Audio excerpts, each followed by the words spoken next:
श्री गणेशाय नमः। ओम श्री पुराण पुरुषोत्तमाय नमः।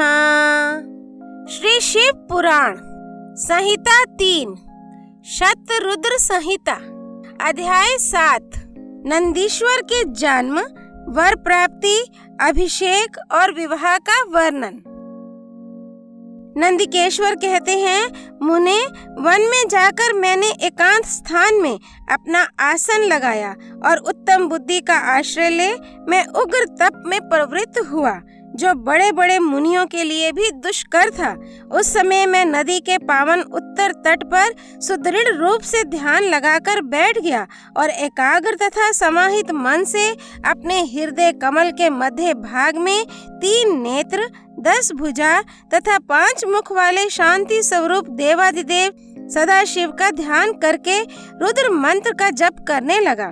तब उस जप में मुझे तल्लीन देखकर चंद्रार्ध भूषण परमेश्वर महादेव प्रसन्न हो गए और उमा सहित वहां पधार कर प्रेम पूर्वक बोले।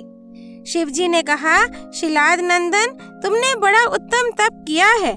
तुम्हारी इस तपस्या से संतुष्ट होकर मैं तुम्हें वर देने के लिए आया हूँ। तुम्हारे मन में जो अभिष्ट हो वह मांग लो। महादेव जी के यों कहने पर मैं सिर के बल उनके चरणों में लौट गया और फिर बुढ़ापा तथा शोक का विनाश करने वाले परमेशान की स्तुति करने लगा। तब परम कष्टहारी वृषभ ध्वज परमेश्वर शंभु ने मुझ परम भक्ति संपन्न नंदी को, जिसके नेत्रों में आंसू छलक आए थे और जो सिर के बल चरणों में पड़ा था, अपने दोनों हाथों से पकड़कर उठा लिया और शरीर पर हाथ फेरने लगे। फिर वे जगदीश्वर गणाध्यक्षों तथा हिमाचल कुमारी पार्वती देवी की ओर दृष्टिपात करके मुझे कृपा दृष्टि से देखते हुए यों कहने लगे, वत्स नंदी, उन दोनों विप्रों को तो मैंने ही भेजा था। महाप्राज्ञ, तुम्हें मृत्यु का भय कहाँ? तुम तो मेरे ही समान हो, इसमें तनिक भी संशय नहीं है। तुम अमर, अजर, दुख रहित, अव्यय और अक्षय होकर सदा गणनायक बने रहोगे तथा पिता और सुहृद वर्ग सहित मेरे प्रियजन होवोगे। तुम में मेरे ही समान बल होगा। तुम नित्य मेरे पार्श्व भाग में स्थित रहोगे और तुम पर निरंतर मेरा प्रेम बना रहेगा। मेरी कृपा से जन्म, जरा और मृत्यु तुम पर अपना प्रभाव नहीं डाल सकेंगे। नंदीश्वर जी कहते हैं, मुने, यों कहकर कृपा सागर शंभु ने कमलों की बनी हुई अपनी शिरोमाला को उतारकर तुरंत ही मेरे गले में डाल दिया। विप्रवर, उस शुभ माला के गले में पड़ते ही मैं 3 नेत्र और 10 भुजाओं से संपन्न हो गया तथा द्वितीय शंकर सा प्रतीत होने लगा। तदनंतर परमेश्वर शिव ने मेरा हाथ पकड़कर पूछा, बताओ अब तुम्हें कौन सा उत्तम वर दूं? फिर उन वृषध्वज ने अपनी जटा में स्थित हार के समान निर्मल जल को हाथ में ले तुम नदी हो जाओ यों कहकर उसे छोड़ दिया। तब वह जल उत्तम ढंग से बहने वाली स्वच्छ जल से परिपूर्ण महान वेगशाली दिव्य रूपा 5 सुंदर नदियों के रूप में परिवर्तित हो गया। उनके नाम हैं जटोदगा, त्रिस्त्रोता, वृषध्वनि, स्वर्णोदका और जम्बू नदी। मुने, ये पंचनद शिव के पृष्ठ भाग की भांति परम शुभ हैं। महेश्वर के निकट इसका नाम लेने से ये परम पावन हो जाता है। जो मनुष्य पंच नद पर जाकर स्नान और जप करके परमेश्वर शिव का पूजन करता है, वह शिव सायुज्य को प्राप्त होता है, इसमें संशय नहीं है। तत्पश्चात शंभु ने उमा से कहा, अवे मैं नंदी का अभिषेक करके इसे गणाध्यक्ष बनाना चाहता हूँ। इस विषय में तुम्हारी क्या राय है?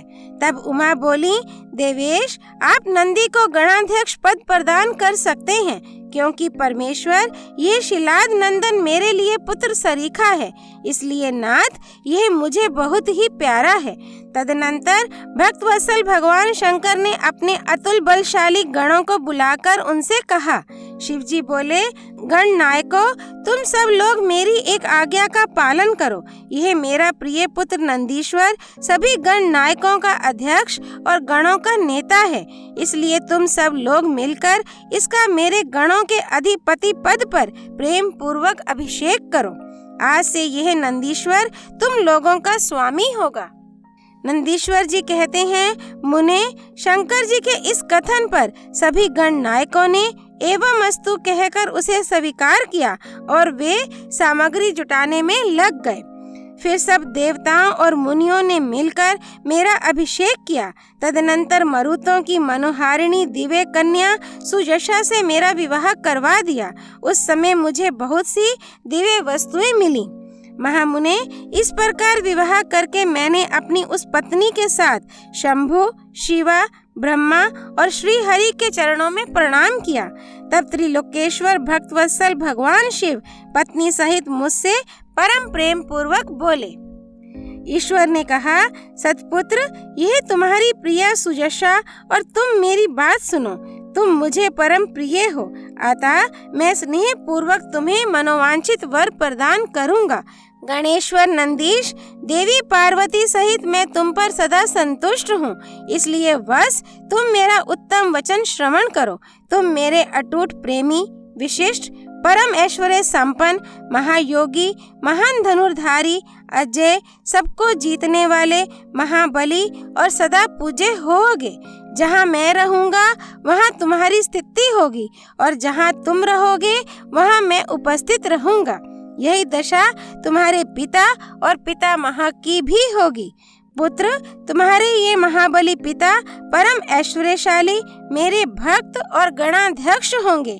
बस यही नियम तुम्हारे पितामह पर भी लागू होंगे। अंत में तुम सब लोग मुझसे वरदान प्राप्त करके मेरे सानिध्य प्राप्त करोगे।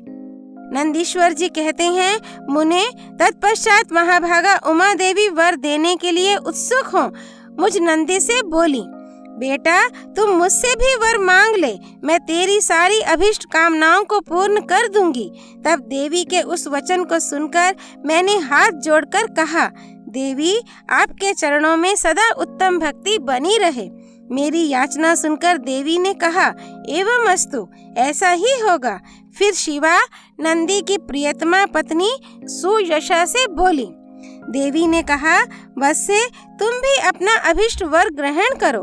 तुम्हारे 3 नेत्र होंगे, तुम जन बंधन से छूट जाओगी और पुत्र पौत्रों से संपन्न रहोगी तथा तुम्हारी मुझ में और अपने स्वामी में अटल भक्ति बनी रहेगी।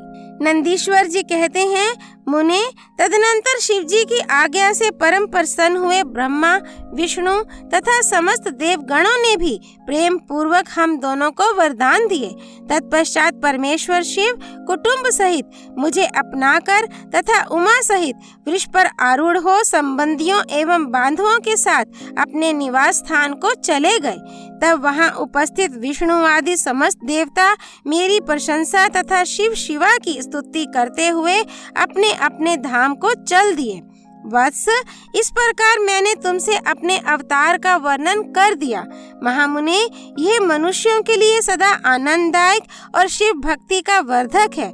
जो श्रद्धालु मानव भक्ति भावित चित्त से मुझ नंदी के इस जन्म, वर प्राप्ति, अभिषेक और विवाह के वृतांत को सुनेगा अथवा दूसरों को सुनाएगा तथा पढ़ेगा या दूसरे को पढ़ाएगा, वह इस लोक में संपूर्ण सुखों को भोगकर अंत में परम गति को प्राप्त होगा। अध्याय 7 संपूर्ण। त्रिलोकेश्वर भक्तवत्सल भगवान शिव शंकर की जय। भक्तवत्सल उमापति भगवान शिव शंकर की जय। गणेश्वर नंदिकेश्वर महाराज की जय। कैलाश धाम की जय। हर हर महादेव। श्री हरि अर्पणमस्तु।